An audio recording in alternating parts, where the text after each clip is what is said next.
ওনার নাম হচ্ছে শাহাবুদ্দিন চুপ্পু, কিন্তু রাষ্ট্রপতি হওয়ার পর থেকে ওনার নাম শুধুই জনাব শাহাবুদ্দিন বলেই সম্বোধন করা হয়ে থাকে। এবং যেহেতু পরের নামটা আসলে রাষ্ট্রপতির সাথে যায় না, এই জন্য অমিট করা হয়েছে।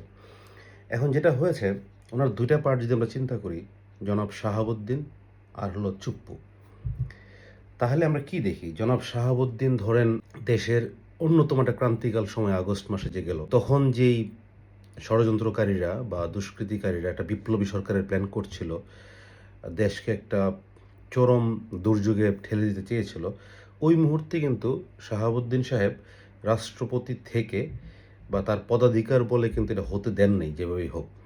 সো এটার ক্ষেত্রে উনি কিন্তু একটা ক্রেডিট পেতেই পারেন। তো এই জন্য জনাব শাহাবুদ্দিন ক্রেডিটের ভাগিদার।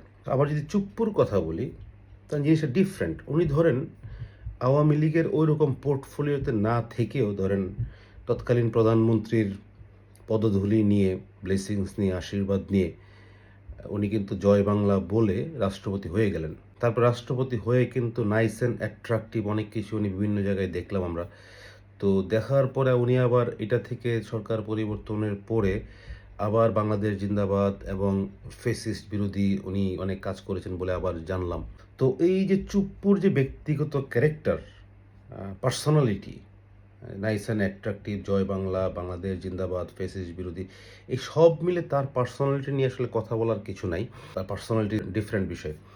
কিন্তু আপনি যদি দুই ভাগ করেন, শাহাবুদ্দিন, জনাব শাহাবুদ্দিন, উনি একটা ক্রেডিট পান ওই কাজের জন্য যেটা বলেছি আগে। কিন্তু চুপ্পু আসলে তার ক্যারেক্টারিস্টিক্স পরে ইতিহাস কীভাবে বিচার বিবেচনা করবে এটা পরেরটা পরে বোঝা যাবে। কিন্তু এখন তার পদত্যাগের পরে তার বিচারের দাবি উঠেছে। সে অবৈধ রাষ্ট্রপতি ছিল, ফ্যাসিস্টের রাষ্ট্রপতি ছিল। তো সবচেয়ে ইন্টারেস্টিং হলো এখানেই যে এই অবৈধ রাষ্ট্রপতি যদি বলেও থাকে বা হয়েও থাকে, তার আন্ডারে অন্তর্বর্তী সরকার পুরোটাই শপথ গ্রহণ করেছে। তো তখন শাহাবুদ্দিন, জনাব শাহাবুদ্দিন ভালো রাষ্ট্রপতি, এখন হলো চুপ্পু অবৈধ রাষ্ট্রপতি। সো যদি বিচার করতে হয়, আমার মনে হয় একটা বেস্ট অপশন আছে এখানে।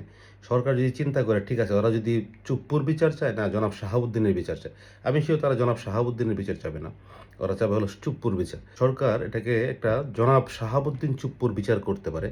যদি বিচার করতে চায় সরকার, তাহলে এই ক্ষেত্রে এই যে জনাব শাহাবুদ্দিন চুপ্পুর আন্ডারে অন্তর্বর্তী সরকারের যত উপদেষ্টা শপথ নিয়েছে, প্রফেসর থেকে শুরু করে এই বাচ্চা বাচ্চা নেতা পর্যন্ত, সবাইকে সহ, যেহেতু রাষ্ট্রপতি অবৈধ ছিল, অবৈধ রাষ্ট্রপতি হওয়ার কারণে তাকেও আসামি বানান। যারা শপথ নিয়েছে তাদেরকেও আসামি বানান। কেন? অবৈধ রাষ্ট্রপতির আন্ডারে যারা শপথ নিল তখন। সো সব মিলে সবগুলাকে একবারে ভরে দেন, দেন দেখবেন যে আসলে এই যে তখন বলবে না, রাষ্ট্রপতি শাহাবুদ্দিনই ভালো, আমাদের চুপ্পুর বিচার চাই না তখন। সো এটা থেকে নিষ্কৃতির উপায় মনে হয় একটাই, যারা তার মাধ্যমে বেনিফিশিয়ারি ছিল ওইগুলো সহ বিচার করেন। এটা থেকে মনে হয় গভর্নমেন্ট একটা বেটার রেজাল্ট পেতে পারে। চেলাপেলা সহ যেগুলো লাফালাফি করতে এদেরকে সহ বিচারের আওতায় নিয়ে আসেন, তাহলে কিন্তু জিনিসটা একবারে ফকফকা হয়ে যাবে তখন।